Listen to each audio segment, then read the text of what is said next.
Hi there. My name is Hamilton Nolan. I am a writer, journalist, write about labor, inequality, politics, things like that. I currently write for a site called Deadspin, but for the past 8 years, I've been writing for a site called Gawker. Before we were sued into bankruptcy and out of existence by lawsuits financed by a billionaire named Peter Thiel, who's now helping Donald Trump staff the White House. So we had a bad year, just like everybody else here. But we did sign our first union contract this year also, so it wasn't all bad. If the Breitbart guy is actually here, if you want to unionize Breitbart, come see me after this is over and put you in touch with some people. Don't let Steve Bannon have all the money, you know. The reason I'm here today is because over the years I've run a lot of series of different workers talking about their own experiences in the workplace. I did Walmart workers, Target workers, Amazon workers. And in the past year, I also ran what turned out to be an 8-part series on adjuncts. And adjuncts telling their own stories, talking about what their jobs were like. And the reason I found adjuncts to be an interesting part of the workforce was because they're essentially the highest educated low-wage workers in America. I mean, it's a group of people, many of whom have PhDs, who are also making fast food wages in many cases. And so I wanted to hear from them, and I heard from hundreds and hundreds of adjuncts across the country, and a lot of very common, broad themes emerged in that, and I just want to touch on a few of those. For the people here who are adjuncts, this will probably sound familiar to you, but hopefully you can feel validated by this, that you're not alone out there. Low pay was obviously the biggest problem with adjunct work. The general range that I heard was adjuncts make somewhere between $1,500 to $3,000 per class. There are some outliers, but that was generally the range that people are working with. And you can do the math on 3 or 4 classes per semester and see that that is not a great wage. One adjunct wrote, "Despite the many hours spent prepping, grading, and designing courses, at least 15 hours per class per week, I make less than some of my students do in their work-study positions. The biggest kick in the pants is that each student pays $3,000 to $4,000 per class. I don't even make what one of my students pays to be taught by me." Another one said, "I'd likely have to adjunct around 5 classes per semester in order to make ends meet in New York City. Compare this to most tenure-track assistant professor jobs offered to newly graduated PhDs. Most of these gigs require only 2 classes per semester and include benefits as well as a salary." And another one wrote, "When I stare at my budget ledger and plan my month's spending, I feel hopeless. I feel like a failure. I feel like I have no future. I feel like I've wasted my life trying to be earnest and idealistic." A lot of adjuncts told me that they work second and third jobs to make ends meet, not just during the summers, which is very common, but also during the school year. Some were babysitters, bartenders, some work retail jobs. One adjunct wrote, "I made better money when I was 14 and worked at Quiznos. I made significantly better money when I was 21 and drove a beer cart on a golf course." A lot of adjuncts travel between different schools. They work at multiple schools to try to make ends meet, teaching different classes, so they have to travel during the week. One adjunct said, "I had a semester in the past where I taught 7 sections, 4 different subjects at 3 schools and 5 different campuses. I was driving 200 miles 2 days a week. I've been working toward unionizing adjuncts at one of the schools I work at, and I hear similar stories from all the other adjuncts that I've spoken with." Another one said, "I counted recently and I spend 6 hours on the road a week driving to and from one institution." Obviously not paid for that time. A lot of adjuncts pointed out that they generally don't get office space at schools. They don't get supplies in many cases. They don't have a say in the faculty meetings at schools, and they also spoke about really feeling a lack of community in the colleges where they work. One adjunct wrote, "I do not have an office. I have to use my personal laptop to perform any necessary computer tasks. I do not see my contract until the semester has already begun, usually about a month into classes. I have no say in any department decisions. I'm not invited to faculty meetings. I am a ghost with a generic plastic postbox in the department's main office." Adjuncts obviously have few benefits or rights in the workplace.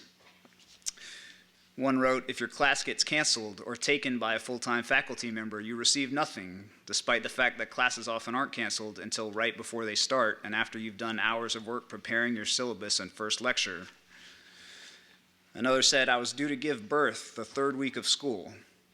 Desperate for the opportunity to gain teaching experience, I took the job and agreed that I would only cancel class for 1 week after my baby was born. Yes, that's a 1-week maternity leave for a job that was paying me $3,000 for 4 months of really involved work." Another wrote, "I don't get paid for the days that I have to miss class, and I've had to teach a day of classes in the midst of having a miscarriage." Student debt is obviously a big issue with a lot of adjuncts who've gone into heavy student debt in order to land these terribly low-paying jobs. One wrote, "I'm burdened with student debt that I will never be able to pay off. I've been in forbearance for several years now simply because I cannot afford the payments, even on the income-based repayment plan. I live a simple life, and yet I barely get by on my pathetic excuse for an income. My student loans are coming into repayment within the next month, and I have no idea what I'm going to do. I can't pay them because even with a second job, I don't make enough money." Another wrote, "I'm currently searching for work outside of academia because I cannot afford to keep living like this. I'm scheduled for bankruptcy, but this will not cover the $175,000 in student loans I accrued during my graduate studies." A common takeaway of a lot of the adjuncts who wrote to us was that higher education is in some ways like a Ponzi scheme, in the sense that you encourage kids to go into deep debt to get these graduate degrees in order to enter academia. They find that there are not any good jobs in academia. They get these horribly low-paying jobs, and the only way that they can even maintain that low standard of living is to encourage another generation of students to make the same mistake so that they can teach them. It's a little bit of a scam in that sense. One adjunct wrote, "I applied to 50-plus jobs this year and got one interview. One. Friends in the industry say it'll take more than 2 years of being done with a PhD to get a job. And if I want to do this, I'll have to live in a financial minefield for that time. It takes most people 4 to 5 years right now because schools aren't opening new jobs. This is hitting when I'm 32 years old, right when otherwise I would have been saving to buy a house or start a family. I have no job security and very few prospects, in spite of earning the top degree from one of the best universities in the world.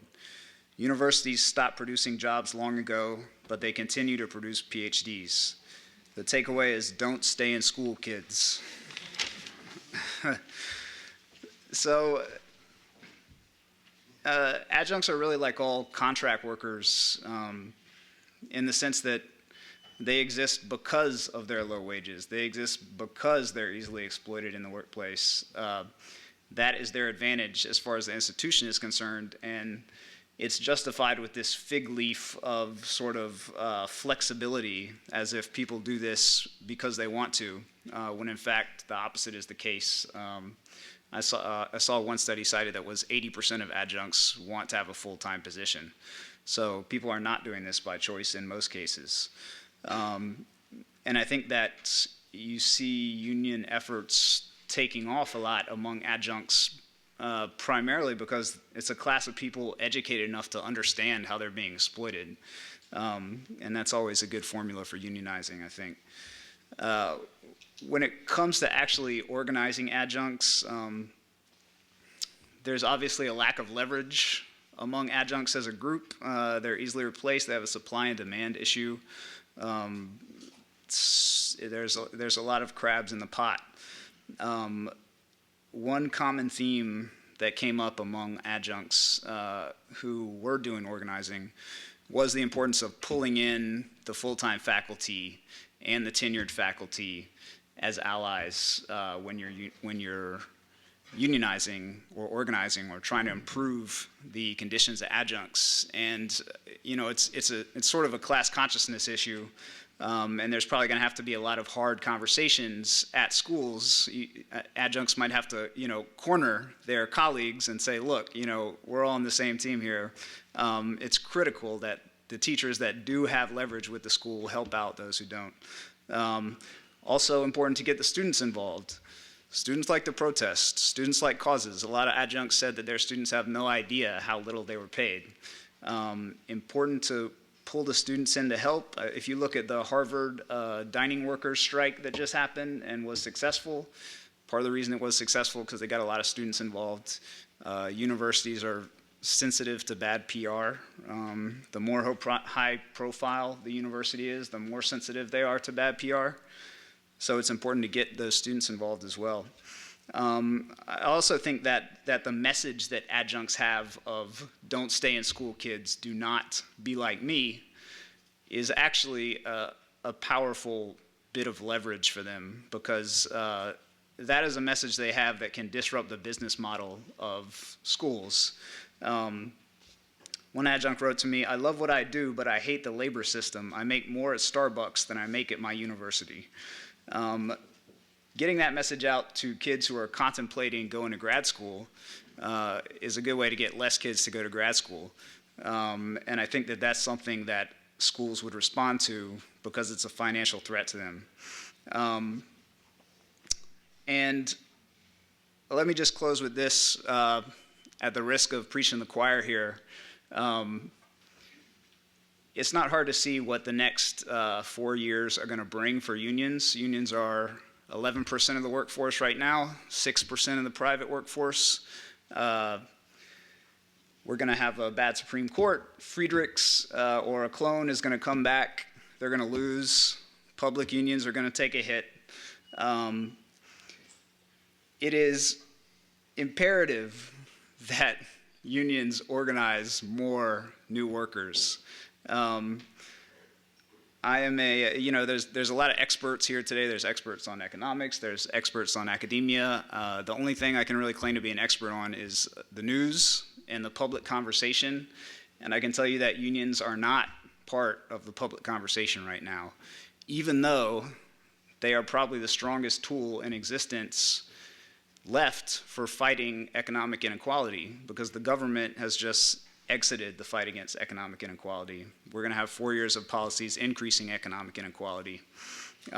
Unions are really the best chance that working people in America have left to put a brake on economic inequality, and yet they're really not a part of the public conversation. The reason is they're just not big enough. So my plea to all the union people here is, do not spend all of your money on politics over the next 4 years.